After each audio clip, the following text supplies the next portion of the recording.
สำบายดีจ้าสำบายดีพี่น้องสำบายดีสุขุสุขคนสวัสดีตอนทุ่มหนึ่งมันได้เมื่อพี่น้องเพราะว่าสิสลองตู่ดำนะอำมาลา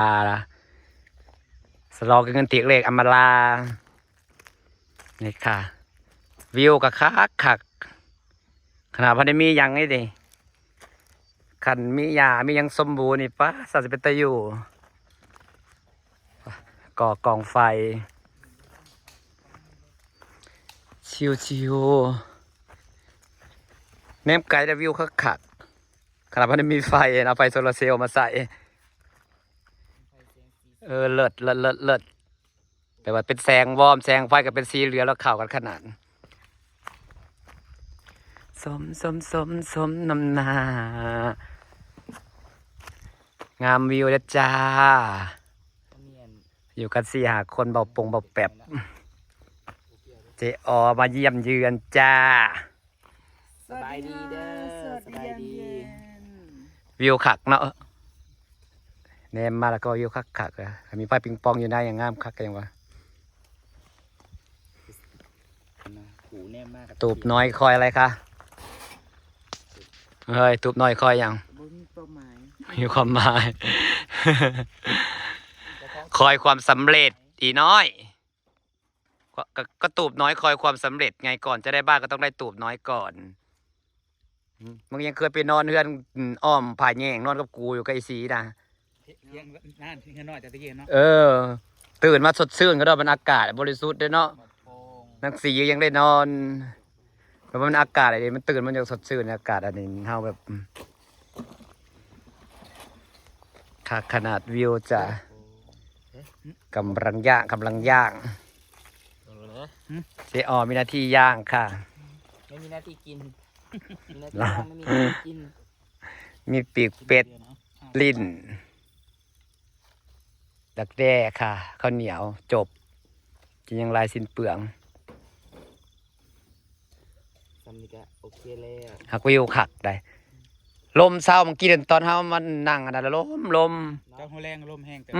เดอะมืดมาแล้วก็ลมเบิดเนาะห้าก็จะงัดวางอย่างนี้แม่นนี่แหละอันนักเรียนน่าจะเป็นวัดเป็นไข่นะเด็กน้อยเป็นวัดอีหลีพี่นี่เพื่อนชัดก็ไข่เบิดเทือได้บ้านชัดก็ไข่โอ้ยผู้เฒ่าคือกันน่าจะนายผู้เมื่อนี่อากาศเป็นนี่มันสบายลาอีหลีอากาศคือเก่าเพราะมันเปลี่ยนแปลงตลอดปรับร่างกายเป็นปรับความสมดุลปรับสภาพประทันมากินมากินเชิญแซ่เอาเลยนะซ้ำนี่ก็เป็นวิวแหละเด้อเด็กจักหน่อยมีน้ำมีหยังในแห่งหญ้าขึ้นแห่งสิงามแต่ละว่ากับเจ้าของมันแล้วสิย่างลงผู้อื่นก็สิบ่ย่างลงดอกมันแห่งมักลงที่อยู่อย่ามาหาหนังนอนผู้เดียวได้ตื่นมาปฏิญาณเซ่ลงน้องไม่เคยเห็นนะจ๊ะมีความคิดในหัวอะไรกันให้เขาว่ามูได้บอกอย่ามาอยู่ผู้เดียวได้ตอนนี้มันมีทันได้มีน้ำมันมีน้ำเลิกอยู่เด้อนะลงไปยากท่วมหัวเมนตีท่วมบ่เพียงคอบ่เฮ้ยอำมาลาเห็ดยังงมบังหอยค่ะเนี่ยหันไปอีกทีผัดอะไรเฮ้ยพูดละตีแต่ว่าไอ้นี่มันยากก็เราเคยแมวเก่าชีวิตหล่นลงไปทะเลยังบริเป็นอย่างบริเครื่องมันมีปีนี้บอกเป็นอย่างบอกเกิดอุบัติเหตุแต่แม่ฝันว่ารถผลพารถไปตำเลยพันเสียตายผัดว่าเลขก็ออกคักหากคนซื้อน่ะจะยังงงกับมันยังบอกเข้าใจกับมันอยู่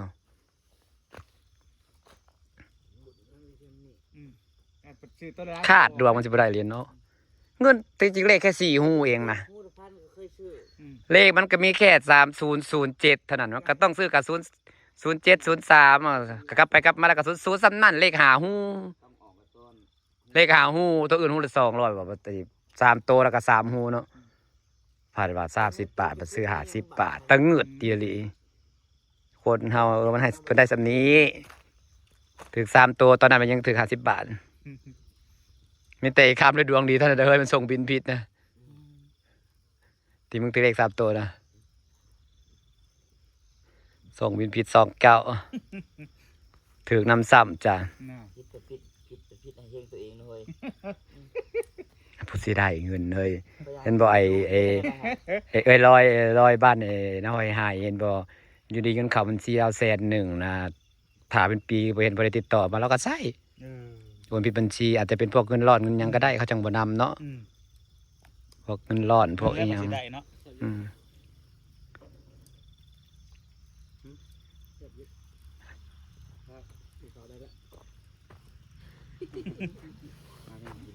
กินลงมือเลยจ้าครั้งนี้กำลังย่างลีนกับปี สีสันน่ากินนะคะ กินแบบบนมือเดี๋ยวจะได้วิวว่าปิกนิกของแท้ไฟฟ้ากับมันมี โอ้คันช่วงเขาดาวเนาะมันตูมาทันต้นพวกได้เรื่อง ก็ขักเป็นยังได้นี่ โอ้ยก็เขาดาวสุดยอด ซื้อตีนไก่มาโลนึงซื้อปีกเป็ดมาโลนึงแล้วก็ลิ้นโลนึงแล้วก็อันยังดักแด้อันนี้โลนึงนะเท่าไรแล้วก็ก็เธอโอเคเลยเนาะ นอนแล้วบ่ลุกขึ้น มันอยู่เด้อันนี้ นอนแล้วบ่ เด้อปีกเป็ดเด้อ มากินเพื่อกินข้าวย่างอ้อมเขามากมา เห็ดประตูน้อยไปแล้วแหกเห็ดประตูน้อยพอได้ขยับเข้าไปแล้วก็เราเห็ดของน้ำเลยเนาะ บ่จะนำเอามาล้างเห็ดห้องน้ำคือกัน ของน้ำแล้วสำคัญกว่าเห็ดของน้ำแล้วก่อน เล็ดที่ทวิตมันต้องเอาห้อง สะดวก น้ำก่อน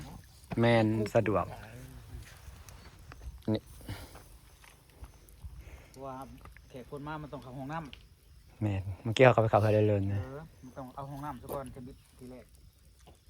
สำคัญในตัวนี้มันต้องเอาห้องน้ำซะก่อน แซ่บปะ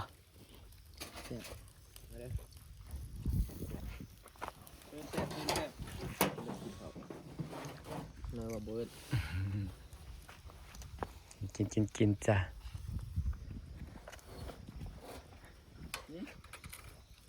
บ่าวเดินนี้สาวผู้หายถ่ายมุมนี้ก็งามคือกันปะมุมนี้ก็งามหามุมถ่ายรูปจะสิตกคอก็จะซื้อแบบนี้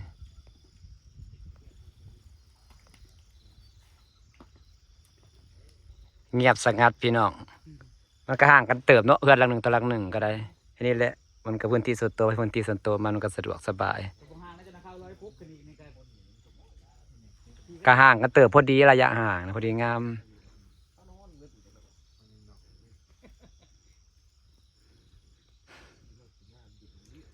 โอเคครับพี่น้องเพชรกินกับบัวลายใหญ่ห้องนะคะฝากบรรยากาศไว้สักนี้นะคะโอ้โหบรรยากาศงามเบลีได้แนบเนาะเป็นซีวอลแบบงาม มีใครอยู่แจ้ทางนั้นเนาะ